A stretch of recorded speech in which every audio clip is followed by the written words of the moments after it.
All right, y'all. I'm in my little shed and whatnot. Yeah, I know I'm looking a hot mess this week. It's been a long week.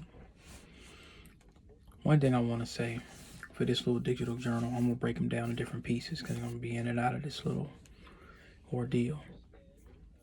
So, I want to kind of give a piece of advice to like the young folks when you're coming into the corporate environments.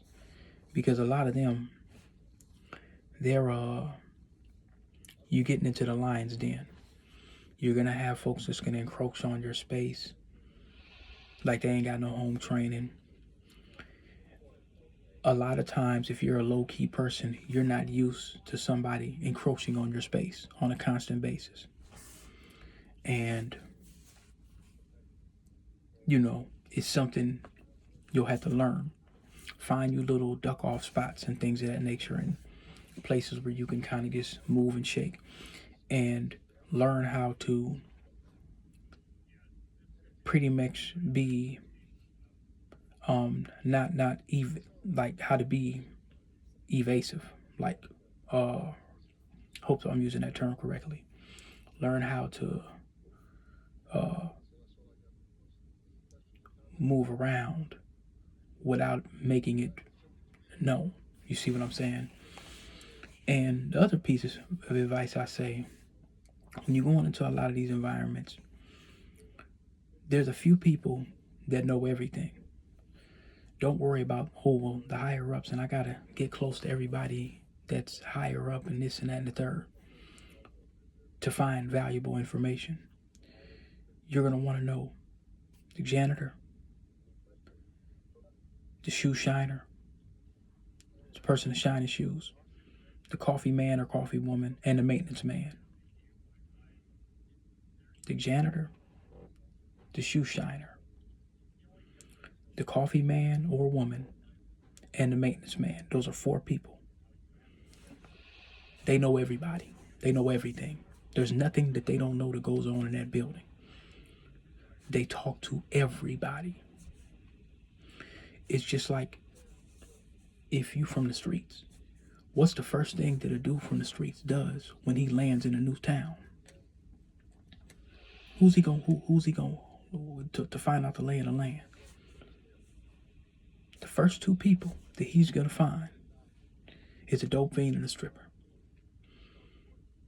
Any dude that's been kind of moving and shaking and understands things, you gonna the dope fiend or the stripper. You know why? The stripper knows the lay of the land. The dope fiend, he knows everybody. Them guys working on AutoZone on them cars and stuff like that, they know people. So that's the first piece of advice. When you go into these environments and you want to know people and know who is who and who to avoid and this, that, and the third.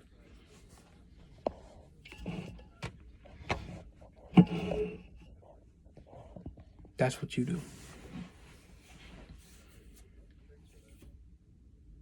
That's what you do.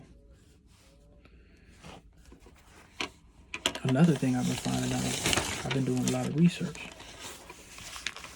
A lot of people, a lot of black folks I've been talking to have been talking about trying to get some land, half an acre of land. Well, Minnesota, you could get it for maybe anywhere between 7 to 20,000 for half an acre or an acre or more.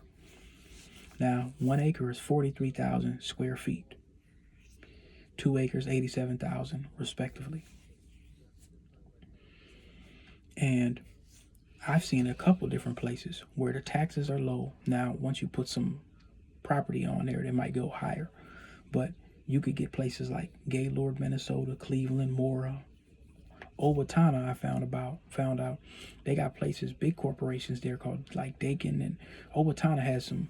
I thought it was just a small little beat up town. No, they got some big billionaire companies there. Northfield, and the prices that I kind of looked at, if you did want some land, because y'all see where this is going, y'all see where things are going right now. You gonna want to start thinking about that. You could get a manufactured home for like 140, maybe even less. Some people even get them used. Now the installation and all of that to put a septic system is like 25,000. Your driveway and all that stuff will be about $5,000. HVAC $5,000. Permit, I don't know how much that is. You'll have to find out locally how they do things. You know, you're like I say, your land's gonna be 10 to 15,000 or whatever. And the house is 145,000, maybe 150, maybe you could do everything for maybe around 200. Just buy the land cash on your own and make sure that you could build everything that you need to build. You know, you want to buy a place where they're saying put land on. And that way you could probably get your fence and whatnot. So we'll get back on in a minute.